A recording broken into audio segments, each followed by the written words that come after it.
Hey, this is Clay with Convertibles. We are a Shopify conversion rate optimization agency.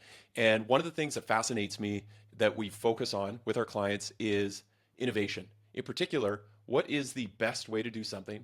And then what is a way to take it a little bit farther, a little bit stickier, a little bit smoother, a little bit more optimized? And one of the things that we do is we look at a lot of comparable brands and sites in our industry. And we see, I'll call it like an innovation ladder, where when we look at sites, level one is a Shopify template out of the box. Level two, you have optimized sites. Level three, you have differentiated sites with brand story, very clean UX, maybe some very unique elements. And then category four is you have the innovators. And everybody's looking to the innovators. They're often testing quite a bit. They have a lot of primary data that they're going off of, and they're launching a lot of experiments.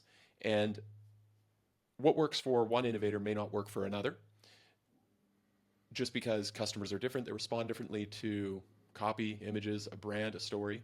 But there is a lot to be learned, especially when we dive into a particular industry, in how customers want to be talked to, what helps them convert. So we're going to be looking at oh, well, let me back up. We exported store leads Shopify Plus database.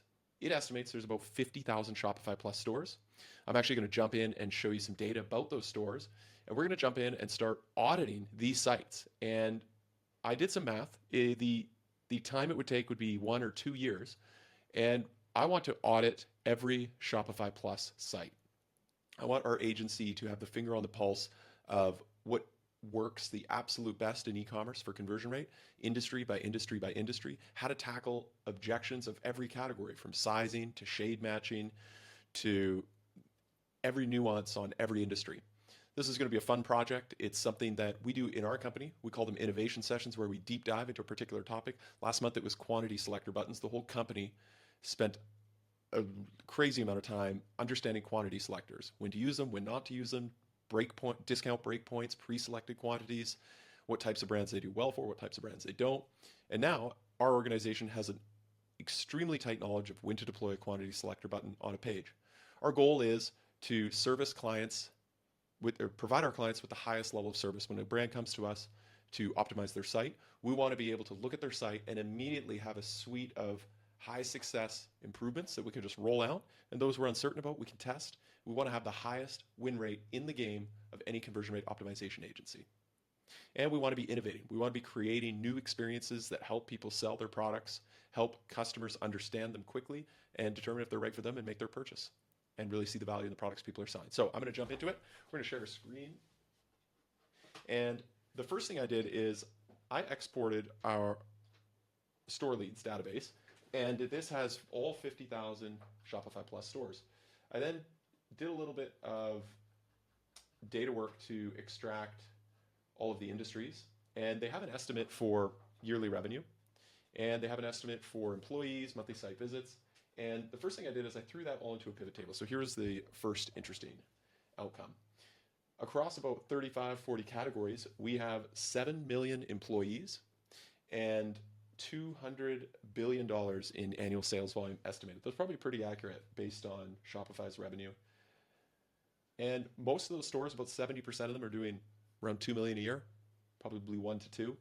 25% of those stores are doing 2 million to 20 million. And about 4 or 5% of those stores are doing over 20 million a year. I don't know how accurate store leads is, but yeah, let's jump into it. So the way we're doing this, we're going to start and go industry by industry. And like I said, I am going to be classifying each of these stores on an innovation ladder. So level one is basic. We got a template, theme, standard checkout, generic copy. Level two is optimized, solid PDP, some AOV tactics, decent UX. Level three is differentiated. This is custom flows, brand story, embedded loyalty subs. And then level four is a category leader. This is tech stack innovation, creative edge, cult brand feel. So the first one, we're actually going to jump into the first one. I'm going to share 3 things that I took away from this audit. This is Ruffwear. Ruffwear is a durable gear for dogs and pets company. They killed it. So one of the things we do here is I use this collections all sort by best selling on the URL, and all Shopify stores have the same convention, so I'm able to see what their top products are. And this is their top selling product, is this front range dog harness. So when I look at this harness and look at this product page, a couple things that I really love that they're doing inches and centimeters. For anybody selling to Canada, what a great level up. And if a lot of your traffic is coming from social media, organic, and you're not centralized in the US, so helpful to have this in all size guides. They do have this size chart, which I think is okay. One of the things I think they could do better is provide some sort of reference for what users can do when they don't have a soft tape measure.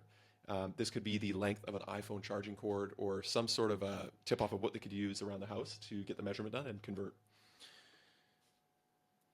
I love the way that they, on mobile, pull in these accordions. And if you open up features, they have just an array of images, so it's really clean. It's not just a wall of text. They are using bullet points everywhere. Videos. They also had stories on some of these, which was really great. And then the last innovation on here that I really love is when you go to add to cart, what they're doing, and this is a really uncommon convention, the checkout button is at the top, and at the bottom is their upsells. And upsells with size and color options, but they still manage to keep it all in a relatively clean UI. And I think we all default to the footer of the cart drawer to check out, but by putting the upsells at the bottom, they're creating a pattern break, which I think is absolutely brilliant. And this probably does wonders for getting users to engage with that upsell. And then you go to checkout. Email me with news and offers. That's a miss. That's the Shopify out of the box email opt-in text. All right, let's go through another one. The next one I looked at was, I jumped to the bottom, and we looked at SindelReptiles.com. And here, I was a little bit creeped out right away. Here we have a, it seems like an out-of-the-box template. They're selling like crickets and larvae. When you add to cart, you get this little pop-up. This is the Shopify Dawn theme out of the box. So a really uninspired theme, no reviews, not a lot to learn here, not even in English. So that's a level 1, that's a basic theme. And the last one we jump to is Catasaurus. And this is, we see a lot of Shopify stores like this. They're almost spammy with all of the conversion rate elements that they're throwing in there. Everything is just getting you, we call them BMAS and BMAN, buy more and save, buy more now because. And their offer is a little bit confusing, but some of the things I think they're doing well here is the color selectors on your 2 options. So though it's not clear that this is 2 and that this is 3. Looks like they're sold out. One of the things I thought they did really well that we're going to be testing with some of our clients is their implementation of an us versus them. So a lot of brands just have an us versus them chart, but here they actually have 3 options, and you can toggle through and you can see us versus them versus the different alternatives. Maybe other brands, it might be other use cases of what people might be considering as substitute products for this. All right, that is it.